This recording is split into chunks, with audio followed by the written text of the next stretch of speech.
फतेहपुर सीकरी का भव्य दरबार, संगमरमर के स्तंभ, दियों की सुनहरी रोशनी और बीचों बीच बैठा है हिंदुस्तान का बादशाह जलालुद्दीन मोहम्मद अकबर। लेकिन उसकी असली ताकत उसकी तलवार नहीं थी, उसकी असली ताकत थे उसके नवरत्न।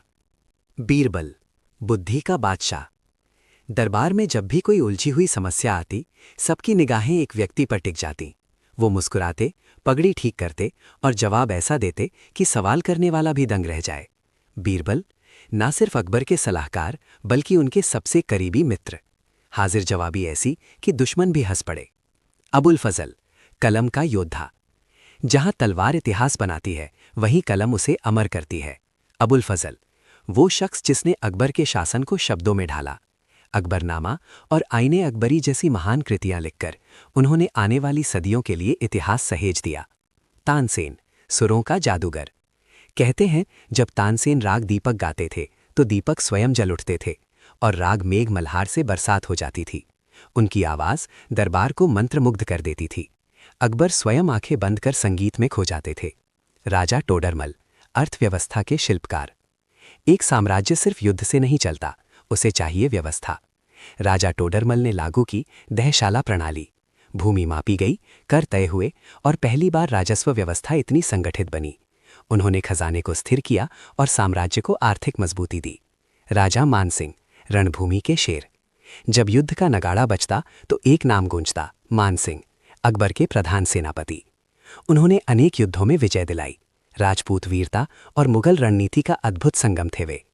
अब्दुल रहीम खाने खाना, दिल और तलवार दोनों के मालिक। एक हाथ में तलवार, दूसरे में कविता। रहीम के दोहे आज भी बच्चों की किताबों में पढ़े जाते हैं। रहीमन धागा प्रेम का। उनकी संवेदनशीलता बताती है योद्धा भी कवि हो सकता है। फैजी, ज्ञान के साधक। अबुल फजल के भाई, राजकवि फैजी। उन्होंने संस्कृत ग्रंथों का फारसी में अनुवाद किया, ज्ञान को सीमाओं से मुक्त किया। उनकी विद्वत्ता ने दरबार को बौद्धिक ऊंचाई दी। मुल्ला दो प्याजा, चतुराई के प्रतीक। बीरबल के समान ही बुद्धिमान, सलाह ऐसी देते कि अकबर भी सोच में पड़ जाएं। उनकी सूझबूझ और राजनीतिक समझ दरबार की बहसों को नई दिशा देती थी। हकीम हुमाम, सेहत के रखवाले। एक साम्राज्य जिसकी सेहत पर टिका था पूरा साम्राज्य। हकीम हुमाम, अकबर के शाही चिकित्सक और विश्वसनीय मित्र।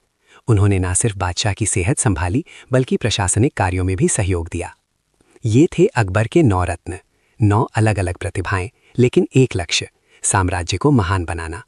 अकबर की महानता सिर्फ उसकी जीतों में नहीं थी, बल्कि इस बात में थी कि उसने प्रतिभा को पहचाना, उसे सम्मान दिया और अपने दरबार को विचारों का मंदिर बना दिया।